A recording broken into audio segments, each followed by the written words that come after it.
10 things in my teaching bag. Syempre, unang-una sa lahat, ang ilaw-ilaw ng buhay, ang lesson plan. So, yan po yung folder ko ng lesson plan with picture pa yan ha. Ganyan na siya kakapal, guys. Second ay ang class record na kahit meron na akong electronic, kailangan ko pa rin to para sa attendance ng bata. Isa pa sa hindi pwedeng mawala sa bag ko, of course, ang laptop and charger. So, kailangan yan sa araw-araw. At sa pagtuturo, hindi rin pwede na wala kang Anycast at may backup pa ako na HDMI everyday. And also, I have my pencil case. Instead of red ball pen, ang ginagamit ko guys na pang-check ay color green.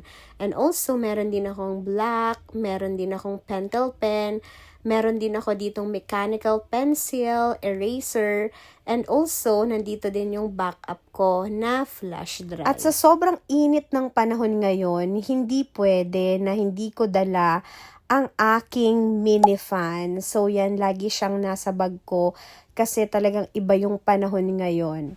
Next, meron din ako palaging dalang extension wire para kapag kailangan, meron ako palagi sa bag ko. At kapag nagpapa-quiz ako, nag-e-effort talaga ako na mag-print at mag-photocopy dahil may mga students na medyo malabo na ang mata. And last but not the least, my mirror. Lagi po yan nasa bag ko para nakikita ko kung fresh pa ba ako o hindi na. So, yan lang guys. Thank you for watching. Bye!